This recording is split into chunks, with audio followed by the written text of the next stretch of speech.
The Pokemon card market 2026. Let's discuss it in this video. Where is it going? What's going to happen? What's going to happen to some of our older booster boxes? What's going to happen to some of the new Mega Evolution series and sets that are coming out? Where is the state of the market going in 2026? What does this mean for investors? What does this mean for collectors?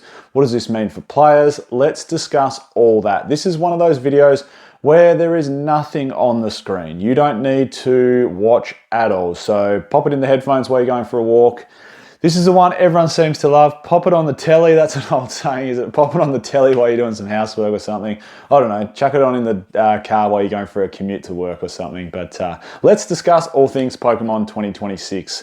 So the first thing I want to talk about is I think 2026 is, and it's already starting to prove that way from January to Ascended Heroes, it's going to start or continue and be marred by this constant battle for product, both from a store level and then a consumer level, because it's pretty simple, isn't it? Like, in case you didn't realize, of course, the cards get printed, they go to distribution sign up people to then take on their product. So generally, of course, stores.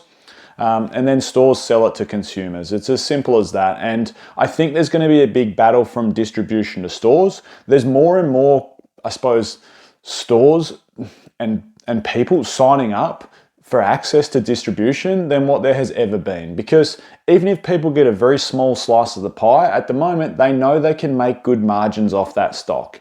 If you run a news agency, if you run a local hobby store, even if you're not dedicated to trading cards, if you're trying to start an online store with trading cards or anything else, hobby games, etc., like, you know, at the moment you can make damn good margin off Pokemon cards. So not only is there a battle for consumers, I think there's a battle to get access to these cards from distribution.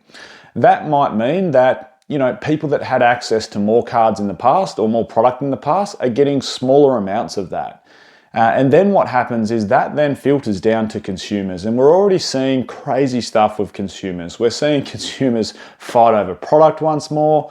I think I saw, and I don't know if anyone else has seen it, it looked like an Officeworks here in Australia, but I know it was in the US. You probably have similar stores. There was this massive line for Pokemon and some guys saying, I've been here for ages, and everyone's like, no, you haven't, dude. Like, you've just cut straight in front of everyone else. And then he skitzes out and throws stuff at security and at the wall and at, I don't know, it's just like, at the end of the day, they are just Pokemon cards, aren't they? But I think that's what's going to define 2026 again, is just this ultimate battle for product, both from a store point off distribution and then from a customer point off stores, whether it's online or face-to-face brick and mortar stores. It's just, it's crazy. It truly is. And look, it's already started, like I said, with Ascended Heroes, because that set is really, really good. And I guess the better the set is, the better the chase cards inside it. Well, of course, you know, the more people want to rip it open because, you know, there's more value they could possibly pull from there. It's always that gambling effect, isn't it? So, you know, that gambling effect just makes people want to open things. And maybe, just maybe, after Ascended Heroes, in case you haven't seen the leaks, of course, we've got Perfect Order coming out, which will be Mega Evolution 3, which will, of course, have booster boxes attached to it rather than just Elite Trainer boxes and ancillary products. It does get booster boxes. The hits from that set so far from what we've seen, and look, there's still some cards to come for that set, but the hits we've seen seem pretty weak.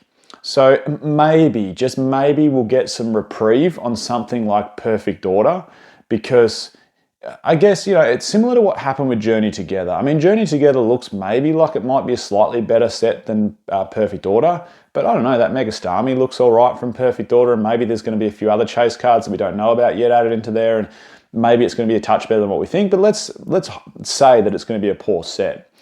That could be sort of the Journey Together from 2025 into 2026. You know, that set that maybe you could buy at a reasonable price, and, you know, the sleeve boosters were stuck on shelves for a little bit, and it was sort of the one set that you can maybe get some sort of supply of, which therefore brings the prices down of it a little bit. Maybe that'll happen, but the rest of the year will still be insane. We've got 30th anniversary coming up around the corner, and with that in mind, it's just going to go absolutely bonkers once again. I think, and you know, whether these leaks are true, whether the rumors are true, we're going to see some awesome remakes, hopefully for 30th anniversary, of some old crazy good cards that people are super stoked for. And if that happens, once again, 30th anniversary will take off. It'll be an absolute fight for products. There'll be bots online trying to buy it out. Stores will struggle to get product off distribution, or as much product as they want to sell the volume that they want to fulfill the orders that they're going to get. And we're going to have the exact same problem that we're going to have with Ascended Heroes. So it looks like 2026, to start off this video, is going to be marred by the same access to product that we've had throughout, well, I suppose, which escalated throughout 2025. Now, the second point I wanted to touch on is booster boxes and prices. Before we do that though, if you are watching the screen at the moment, you might have noticed my t-shirt. The Collector app is, of course, the sponsor of today's video. There'll be a link in the description to download it. Fantastic app. You can see so much data in here, particularly if you're a pro user. You can do anything. You can check all your singles prices, all your sealed prices. You can see whether a trade is going to be a fair trade by punching in what you're trying to trade with someone else's, and it'll tell you if it's a fair trade. You can check out set analytics, which shows you the total set value. Like, it's so good for collectors and investors alike. So I do urge everyone to jump onto that one and download it. It is the premier app when it comes to not only Pokemon TCG, but every other TCG on there as well. So, booster boxes. I guess there's a bit of conspiracy flying around that booster boxes are done.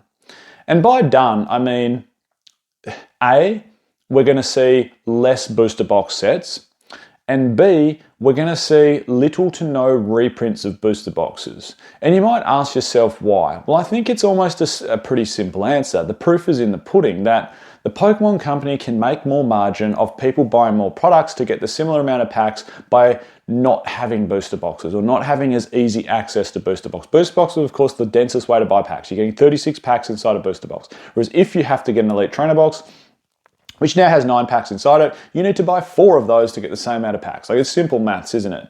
And buying 4 of those means more profit to the Pokemon company rather than buying 1 booster box. So it seems throughout Scarlet and Violet, that had the most holiday sets throughout an era that we've seen. And already Ascended Heroes, and I'm sure 30th anniversary as well will be a holiday set. Will we have another holiday set to round out 2026 right at the end of the year? Quite possibly. Will it mean every second set now, or every era will have 50% booster box sets and 50% holiday sets, or, you know, what you call a non-booster box set? That is very possible. And then the bigger question is at the moment, like, where are all the reprints for all the booster boxes? I shouldn't say most. The first third of Scarlet and Violet is about to hop out of rotation. So we'll kiss goodbye to everything Paldean Fates and before in April. That means 151. That means Paldea Evolved. All those really quality sets, including Paldean Fates, will go out of rotation. There is no chance, in my opinion, that any of those will get reprinted. Like, it's just done like dinner for those sets. So this is your last call if you want to pick up some of those booster boxes or Elite Trainer boxes at a somewhat reasonable price. Yes, a lot of them appreciated lots, but they're only going to get dearer once they go out of rotation. It's been proven forever and a day with the Pokemon company when it comes to sealed products that once they go out of rotation, prices just go up on them. And even more than what they already have. And in some cases, it can start to accelerate over time. Case in point, sets like Fusion Strike. It took a while for it to start going up a little bit. As soon as it went out of rotation, it went up a little bit. And then moreover than that, just after rotation, you know, maybe 6 to 12 months after it left rotation, bang, we start seeing this massive acceleration in price of a set like that. So keep in mind that could happen to some of these early Scarlet and Violet sets. And that begs the question, well, what about everything else from Scarlet and Violet? Because we look at the prices of a lot of booster boxes, like Destined Rivals is nudging $500 a booster box. Here in Australia, we're seeing cases on eBay just recently sell for 6,000 Australian dollars. That equates to 1,000 Australian dollars a booster box. And if you convert that to US dollars, and you might pay a little premium, of course, to get it by the case rather than an individual booster box, because a sealed case, you know, is a collectible in itself these days. It's the ultimate collectible for the most packs.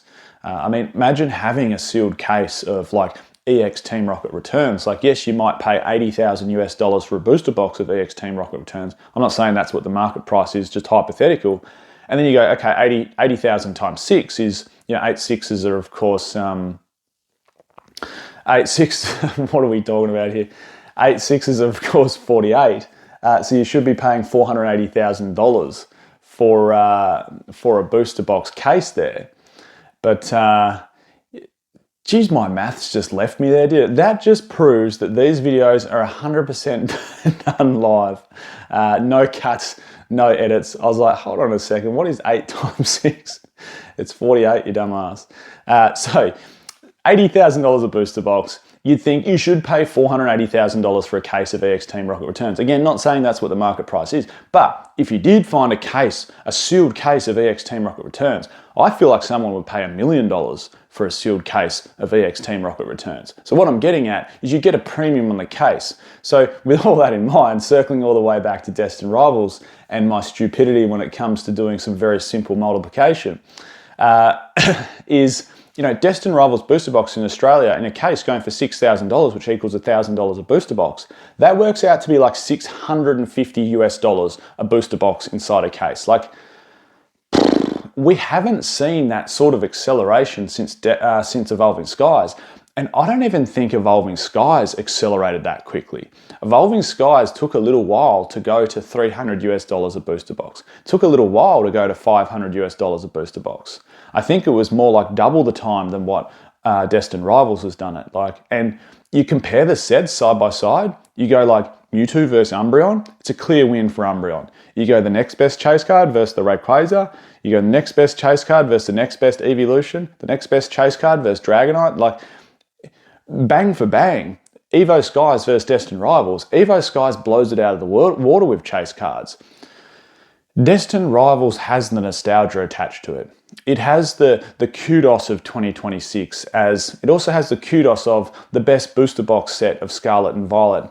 And I think people have seen, and so many people are cottoning on to how good booster boxes can perform. We're seeing all these things even bigger than Pokemon going like, oh, you know, Pokemon outperformed the S&P 500, Pokemon outperformed property, Pokemon outperformed crypto in 2025. And that means a lot more people are jumping on board and they're going, well, Destined Rivals is going to be the next Evolving Skies. And you know, that obviously fuels demand and fuels the fire and pushes up booster box prices. But the question is, with all those things in mind and the crazy, crazy price that Destined Rivals has hit, and not only Destined Rivals, the other booster boxes from Scarlet and Violet that surround it.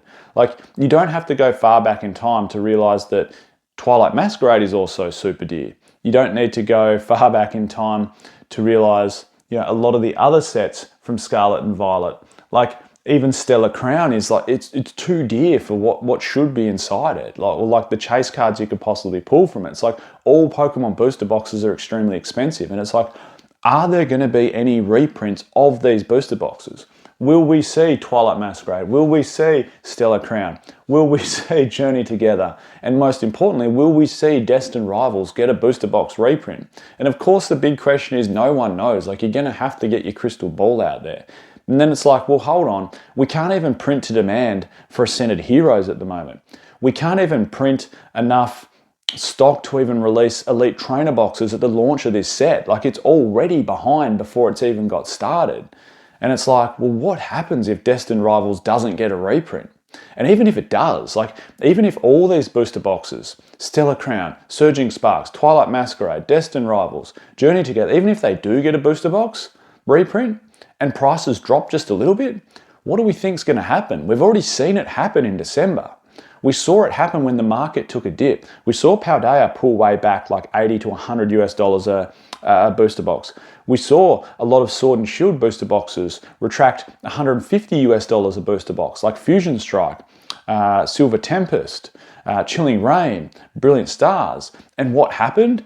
As soon as that retraction took place, the market goes, well, hold on, these boxes represent better value now, and the money's sitting on the sideline because there is plenty of it. There is plenty of people like myself waiting on the sideline going, if Destined Rivals gets a reprint, like, I'm going in hard because the chances of it ever getting another booster box reprint are so slim. And then it begs the question, well, you know, is this really Evolving Skies 2.0? Because what happened with Evolving Skies was everyone was waiting on the sideline. It did get a small, well, I shouldn't say small, got a medium-sized booster box reprint, and it dropped the price quite significantly. And then And again, supply got eaten up really, really quickly. And, it jumped to $300 and then it jumped to $500 after, 18 months. And everyone was going, another reprint's coming, another reprint's coming. And there's all this money waiting on the sideline for Evolving Skies to reprint. And it just didn't happen again. And is that what's going to happen to Destined Rivals? Because if it is, we're going to see, sky's the limit with what we're going to see. Like, are we going to see $1,000 booster boxes by the end of 2026 if there is no booster box reprint for Destined Rivals? My answer is there's every chance that could happen if Destined Rivals doesn't cop a reprint. It's a very good looking booster box with Mewtwo and Giovanni on the front. It is extremely collectible. It has the nostalgia attached to it. If there is no booster box reprint, it shouldn't have an impact on the chase cards. The chase cards, this isn't short printed, by the way. It's short printed compared to the demand for it, but it's not short printed. Like, I've done the numbers on this set and I've shared them with you in a previous video if you've watched it. It's not short printed, not at all. It's not short printed like Team Up was, but the booster box, there's just no supply of it to go around for people. So it could well become $1,000 booster box. And what happens if none of the others get reprinted? And you know what? Like, I could well be wrong with my prediction of, Charizard from Phantasmal Flames, fast forwarding to Mega Evolution, because that's the final part I wanted to touch on for 2026. What if Mega Evolution Base doesn't cop a reprint for booster boxes? What if Phantasmal Flames doesn't cop a reprint for booster boxes? What if the printers are now just 100% turned on and let's pump out Ascended Heroes? And Ascended Heroes cops, the same print run or similar print run to what Prismatic did in 25, where it got multiple reprints of Elite Trainer boxes and Costco bundles and, everything else in between. What if that happens? And then it's like, well, now the printers have got to start thinking about, because everything's got to be planned in advance. Now the printers need to start thinking about actually printing 30th anniversary, because that's what people are going to really want for 2026. And it's like, what if they don't go back to Mega Evolution Base? What if they don't go back to Phantasmal Flames? And what if I was wrong, which I could well be? I'm happy to follow my sword and say I was. What if I was wrong and, Phantasmal Flames just doesn't get the printing to associate the needs of the customers, and that Charizard doesn't get printed anywhere near as much as we thought it was. And from me saying, don't buy it at $1,000, it's too dear. Don't buy it at $800, it's too dear.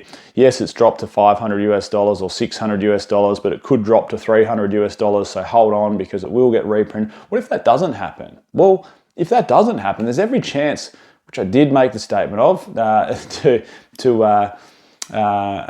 predict that a little bit. If it doesn't, well, it could remain a $600 or $700 card. We all know how good the artwork is. I've never once bagged out the artwork. I've just said don't buy it at $1,000 or $800 because more supply will get open and therefore it could come down in price. I also said it could come down as low as $200 if there's massive amounts of supply and huge reprints because of the pull rates of it.